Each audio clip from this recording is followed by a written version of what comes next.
Linda McMahon went to Congress this week to defend the Department of Education's budget, which is interesting because I'm pretty sure she also doesn't think the Department of Education should exist. Not a single child in Connecticut got a positive resolution from the Department of Education for their discrimination claims. 70 of them had disability claims. How do you defend that? We've brought people on board to handle these cases because I believe that they should be handled.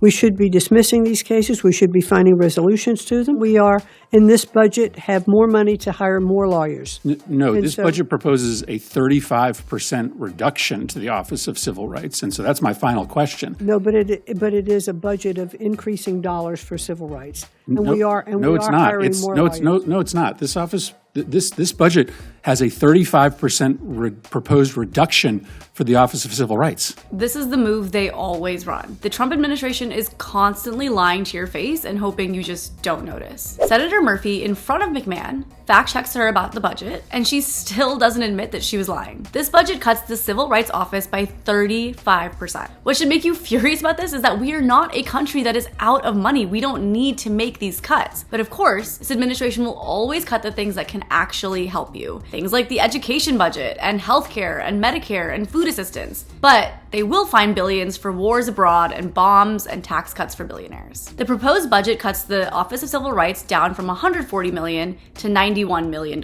Sounds like a lot, but actually, meanwhile, that same budget that McMahon is defending requests $1.5 trillion for defense spending. The current OCR budget is less than 0.1%, 0.009% of the defense budget. And somehow that's what's getting cut. Well, we are moving forward to make sure that that's rapid true, resolution, expanded mediation, multi-regional teams. Well, but let's just agree to the facts, right?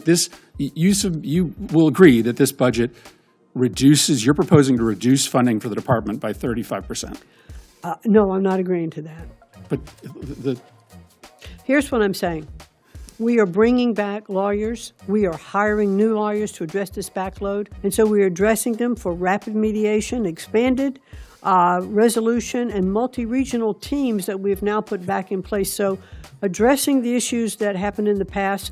I mean, it's like black is white. It's a 35% cut you're proposing. She won't even agree to the facts. All she gives you is word salad. Rapid mediation, multi-regional teams, expanded resolution. What do any of these mean? And what will they actually do for your family? The Office of Civil Rights is the department that makes sure schools actually comply with the Civil Rights Act, the Rehabilitation Act, the Education Amendments of 1972. These are the laws that protect your kids from being discriminated against because of their race or sex or disability. And they're cutting this office by 35% because they need more money for bombs and ballrooms and tax cuts for billionaires and corporations. But there is never money in the budget to help you and your family. Amy Cupp is a parent in Indiana. She was very alarmed when her daughter came home one day with severe bruising on her hands and arms. Her daughter has severe autism, a group of different disabilities.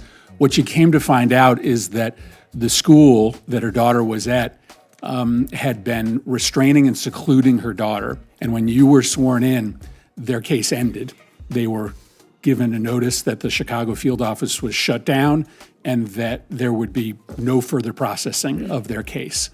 They went to court along with many other families. And I heard you say to Senator Murray that things are getting better at OCR and that you are now processing cases again. But my understanding is you're doing that not out of your own volition, but because the parents sued you and the court found that you were in gross violation of the law, having fired half the attorneys at the office, having closed down all these field offices that parents rely on.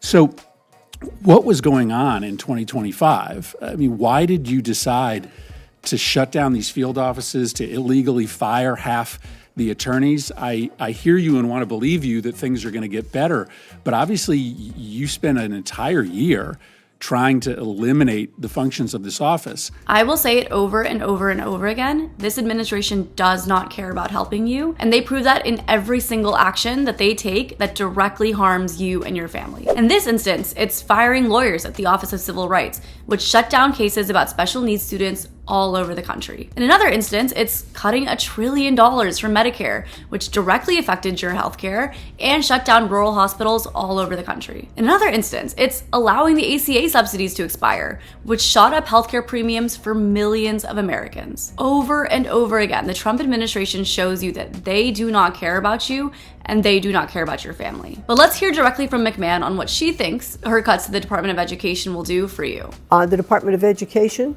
does not educate one child. It does not establish any curriculum in any states. It doesn't hire teachers. It doesn't establish programs. What it is more of a pass-through of funding, which is appropriated by Congress, by the way. And so we want to make sure that that funding continues in the departments where it needs to be, but at the same time, give states the opportunities to be innovative and creative with their teaching. So you mentioned that there are lots of data. There's lots of data that shows that, I think, to put it mildly, education could be better in America. Absolutely. But you also just admitted, and it's just fact, that most of the funding, most of all of the curriculum, and everything that goes into educating our students happens on a local level. So I'm not quite sure how eliminating the Department of Education is going to make those test scores go up. Do you believe that the federal government has a responsibility to ensure that all children, rural children, urban, rich, poor, special needs, have access to quality education? That is certainly the goal of the president. He has said that he wants to make sure that there is equal access to quality education for every student in our country, which is why he is such a proponent of school choice. He doesn't believe that any child should be trapped in a failing school, that we should have parents have the ability to choose where their children can be able to go to school so that if they are in a failing school, they have an opportunity to have better education somewhere else, that they have the tools to be able to do that. But if I may, it's a goal of the president, but is it a federal responsibility to ensure that every child in America has access to a good education? I think that was the purpose of public education when we first began it in our country. And I think that the federal government, state governments, we owe it to all of our children. After all, that's the next generation of our engineers, our scientists, our quantum mathematicians, but also our welders, our plumbers, our HVACs, our welders, all of that. She can't just say, yes, the federal government has this responsibility to all children. Watch how hard she works not to say yes. You'll see this in a lot of interviews with the Trump administration. They will do backflips to get out of saying yes or no to direct questions. McMahon is asked whether it is a federal responsibility to make sure every child in America gets a good education. And she responds with more word salad about school choice and failing schools and parents having options. Okay, she wants parents to have the ability to leave failing schools, but what about those failing schools in the first place? Why don't we address why those schools are struggling? She wants to cut funding from the Department of Education and then leave those schools out to dry? What's the plan there? Ultimately, all McMahon cares about is diverting money from public education. And I have some more proof for you. I want to start by following up on Senator Collins' questions about the TRIO and the Gear Up programs, as we discussed last week. Now, you said that you have metrics that show that those programs are not successful, but I have metrics that say, according to the evaluators, the Pell Institute and the Institute of College Success and Access, that in evaluating TRIO, that there are higher rates of retention for students in higher education. They have higher rates of graduation. They have upward bound students who earn a bachelor degree at twice the rate of non-TRIO first-generation students. So I would hope that you would share with this committee the metrics that you have that show that these programs are not successful. As we look at their percentage of graduation rates, et cetera, they are falling short Well, of their again, own would you metrics. please share those with the committee? I'll be happy to do that. Thank you. So can you answer, is it the intent to get rid of this program? As I mentioned before, we are spending about $2.1 million evaluating TRIO and looking to see if it should be revised. And, I am sure that the Appropriations Committee, as they did last year, if Congress chooses to fund TRIO, then we will work very closely with you to see what reforms we can do to make it better. if in fact it's better. But right now, it is a high cost to have TRIO programs. Well, it may be a high cost, but this Congress passed the president's one big beautiful bill that provided a tax cut for people with an annual income over $1 million, and it's now costing the taxpayers over $1 trillion.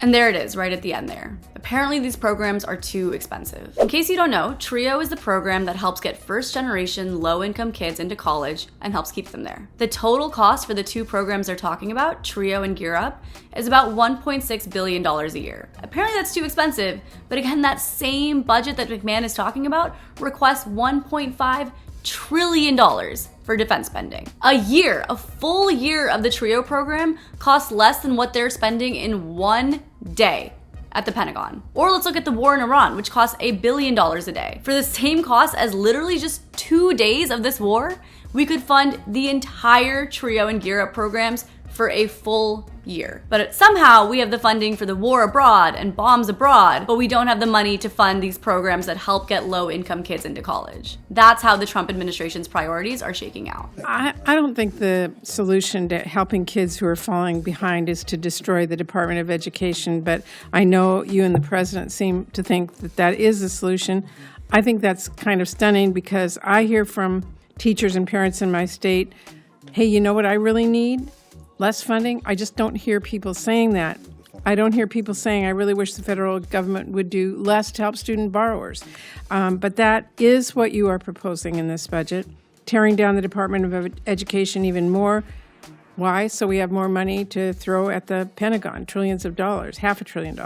I mean, she's articulating exactly what we all know. None of you are calling your senators asking for less help with public schools, less help getting your kids into college, less help with student loans. Nobody is at their town hall saying, please, can we cut the office that helps protect my kids from discrimination? The money that they are taking from cutting these programs which, by the way, barely cost any money in comparison to the rest of the budget, but they are taking that money and it's not going back into your community. It's not going to your kids' schools or your healthcare bills or food assistance or childcare assistance or literally anything that could possibly help you and your family. It's going to the Pentagon to fund wars and bombs abroad. This administration is dismantling the Department of Education. They're cutting Medicare. They're taking away healthcare assistance and food assistance, all while using that money to cut taxes for billionaires and hand the Pentagon a blank check to fund wars abroad that don't help you in any way, but actively make your life worse by raising the prices of your groceries and your gas and God knows what else. That is the Trump agenda.